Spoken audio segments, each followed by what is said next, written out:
একদিন আল্লাহ তাআলার নির্দেশে হজরত ইব্রাহিম আলাইহিসসালাম সিরিয়ার দিকে রওনা হলেন। পথে চলতে চলতে তিনি নমরুদের রাজ্যের সীমানা অতিক্রম করে এক নতুন দেশে প্রবেশ করলেন।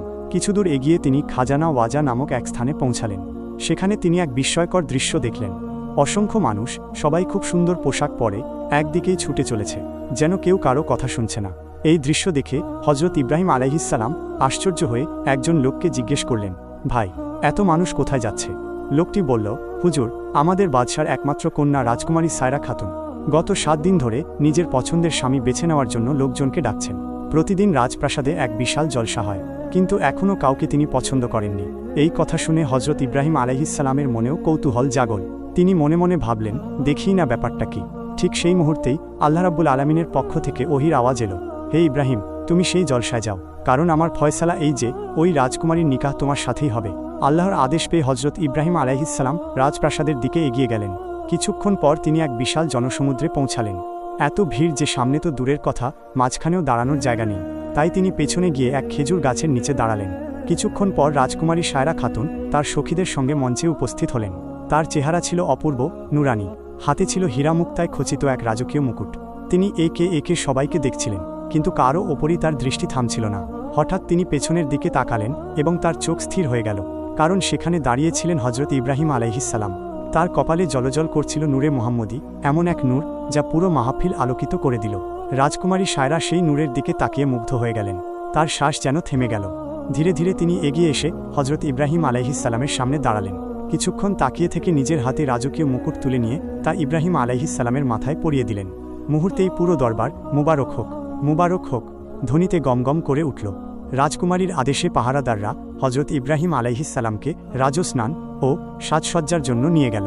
অল্প সময়ের মধ্যেই এই খবর রাজা পর্যন্ত পৌঁছে গেল। রাজা আনন্দে ঘোষণা দিলেন, অতি সত্বর নিকাহ সম্পন্ন করা হোক। রাজপ্রাসাদে উৎসব শুরু হয়ে গেল। গান, বাজনা, রান্নাবান্না সবকিছুতে আনন্দ ছড়িয়ে পড়ল। হজরত ইব্রাহিম আলাইহিসসালামকে রাজকীয় পোশাক পরানো হলো। তিনি এমনিতেই যুগের সবচেয়ে সুন্দর মানুষ ছিলেন, রাজবেশে তাকে যেন ফেরেশতার মতো লাগছিল। এরপর নিকাহ সম্পন্ন হল। পুরো রাজ্য আনন্দে ভরে উঠল। হজরত ইব্রাহিম আলাইহিসসালাম সম্মান ও মর্যাদার সঙ্গে সেই রাজ্যে বসবাস করতে লাগলেন। কয়েক বছর এভাবেই কেটে গেল।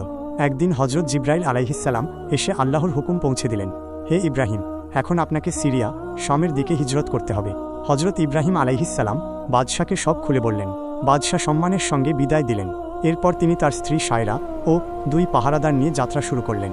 পথে তারা মিসরের সীমানায় পৌঁছালেন। লোকেরা সতর্ক করে বলল, মিসরের বাদশাহ অত্যন্ত জালিম, সুন্দরী নারী দেখলে জোর করে নিয়ে যায়। আল্লাহর হুকুমে হজরত ইব্রাহিম আলাইহিসসালাম মিসরেই প্রবেশ করলেন। বিপদের আশঙ্কায় তিনি বিবি সায়রাকে এক সিন্দুকে লুকিয়ে নিলেন, কিন্তু পাহারাদাররা সিন্দুক খুলে ফেলল। বিবি সায়রার সৌন্দর্যে সবাই হতবাক হয়ে গেল। তাকে বাদশাহর সামনে নেওয়া হলো। বাদশাহু নিয়তে এগিয়ে গেলে আল্লাহর আজাবে তার হাত অবশ হয়ে গেল, পরে পা মাটিতে দেবে গেল। বিবি সায়রা ও হজরত ইব্রাহিম আলাইহিসসালামের দোয়ায় সে সুস্থ হল এবং তওবা করল। বাদশাহ এতটাই প্রভাবিত হল যে সে ইসলাম গ্রহণ করল। ধীরে ধীরে পুরো মিসরে ইসলামের আলো ছড়িয়ে পড়ল। বিদায়ের সময় বাদশাহ উপহার হিসেবে বিবি হাজিরাকে দিলেন। এই হাজিরাই পরে হজরত ইসমাইল আলাইহিসসালামের মা হন, যার স্মৃতিতে জমজম ও সাফা মারওয়ার ইতিহাস সৃষ্টি হয়। শেষে হজরত ইব্রাহিম আলাইহিসসালাম মিসরের মানুষদের নসিহত করলেন, জুলুম, অন্যায় থেকে দূরে থাকতে বললেন এবং আল্লাহর ওপর ভরসা করতে শেখালেন। এইভাবেই এক পবিত্র ও ঐতিহাসিক অধ্যায় শেষ হল। ভিডিওটি যদি আপনার হৃদয় ছুঁয়ে থাকে, একটি লাইক দিন, শেয়ার করুন আর ইসলামী কাহিনী পেতে সাবস্ক্রাইব করুন।